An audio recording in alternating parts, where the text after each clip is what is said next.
2 দিন পর আবারও ফিরলাম একটা সিম্পল দিনের ব্লগ নিয়ে। হ্যালো এভরিওয়ান, আসসালামু আলাইকুম। কেমন আছো সবাই? আশা করছি যে যেখান থেকে আমার ব্লগ দেখছো সবাই ভালো আছো। আলহামদুলিল্লাহ, আমিও কিন্তু খুব ভালো আছি। মারুফাস কিচেন ব্লগ থেকে আমি মারুফা। আজ একটা সিম্পল দিন তোমাদের সঙ্গে শেয়ার করতে চলেছি, একদম ব্রেকফাস্ট থেকে। তো এখন বানাচ্ছি ব্রেকফাস্ট। আমরা তো দেখলে চা খেলাম, চা খাওয়ার কিছুক্ষণ পরে আমি ব্রেকফাস্টটা রেডি করছি। তো আজকে ব্রেকফাস্টে বানাচ্ছি চিড়ের পোলাও। একদম সিম্পলভাবে রেসিপিটা আমি তোমাদের সঙ্গে শেয়ার করব, আশা করছি তোমাদের ভালো লাগবে। আর এটা আমি শর্টসে দিয়েছিলাম, অনেকজন মানে ভালোবাসা দিয়েছো আর কি, ভিডিওটা দেখেছো, অনেকজন আমার পাশে ছিলে, তাদের জন্য অনেক অনেক ধন্যবাদ। তো দেখো এখানে আমি 3 রকমের ড্রাই ফ্রুট আমি ভেজে নিলাম।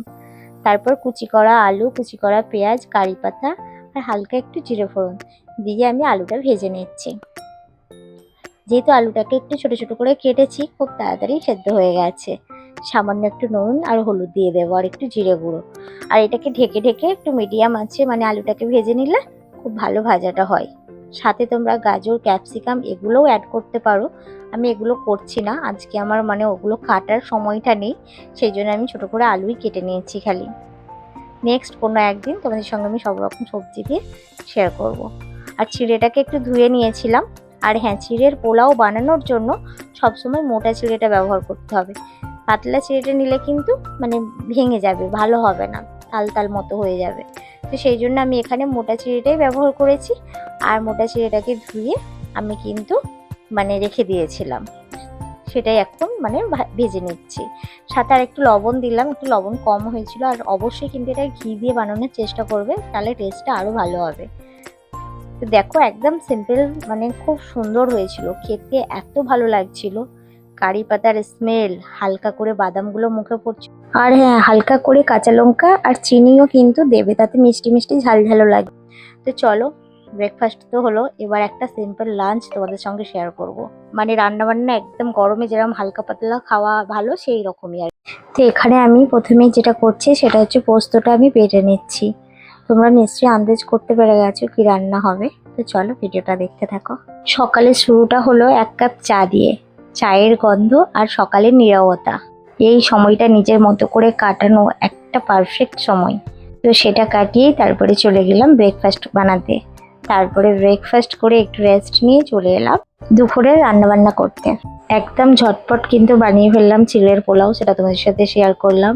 আর লাঞ্চটাও কিন্তু খুব সহজভাবে আমি কিন্তু বানিয়ে নেব। তো চলো রেসিপিটা তোমরা দেখতে থাকো।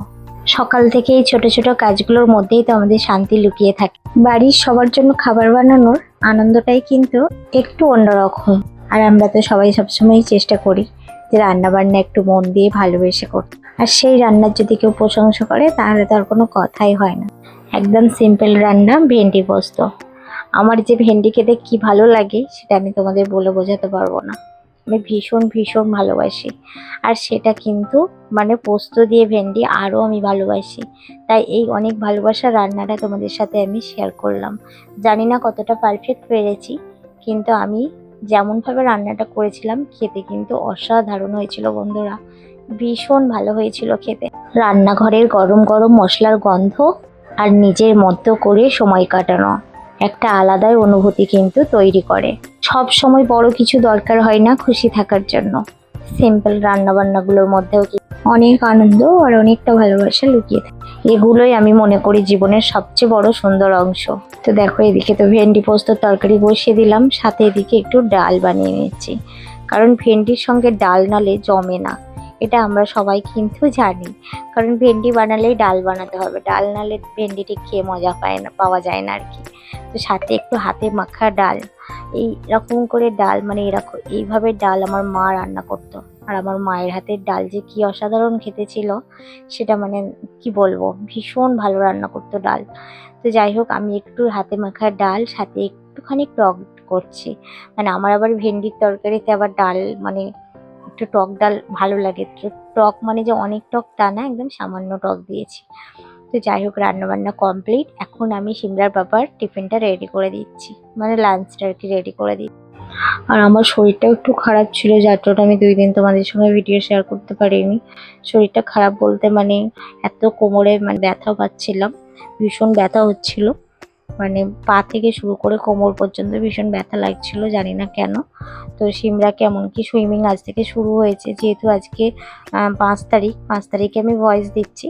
তো 5 তারিখ থেকে ওদের ক্লাস অলরেডি শুরু হয়ে গেছে। 4 তারিখ থেকে স্কুল তো কাল থেকে শুরু হয়ে গিয়েছিল, কিন্তু 11টায় ছুটি হয়ে গেছে। School plus swimming.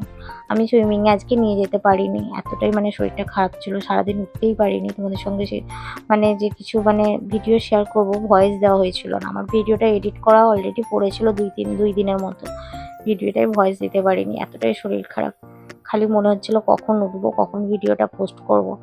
তো যাই হোক, আর সিমরাকে তো স্কুলেও পাঠাতে পারলাম না, কারণ যে তোমার শরীর খারাপ, আমি স্কুলে পাঠাতে পারিনি। তো যাই হোক, চলো। শরীরটা খারাপ ছিল 4-5 তারিখ, আর এটা ছিল শনিবারের ভিডিও। আর শনিবারে তো সিমরাতের স্কুল ছুটি থাকে, আর ওর বাবা অফিসে মিটিংয়ে গেল, ও তাড়াতাড়ি চলে আসবে। তো যাই হোক, চলো এবার কাজগুলোই হাত লাগাবো, কারণ এত কাপড় জমে আছে, এত কাজ, ভাবছি কখন করব, মানে কাজের শেষ নাই, এরকম একটা ব্যাপার। তার মধ্যে আবার ভাবছি কাজগুলোতে আজকে আমি সার দেবই, কারণ অনেক দিন থেকে সার কেনা পড়ে আছে, কাজগুলোতে দেওয়াই হচ্ছে না। আর মানে যেটা হয় আর কি, হচ্ছে হবে, করব, এরকম একটা মনে হচ্ছে।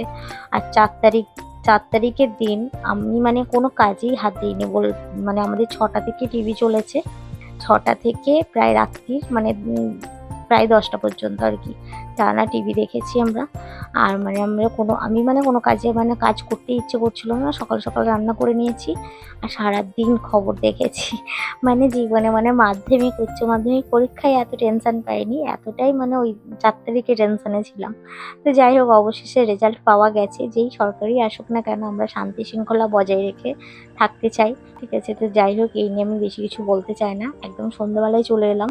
তো সন্ধ্যাবেলায় চলে এলাম, এসে দেখো এখন ঘুম থেকে উঠেই 1 কাপ চা খাচ্ছি।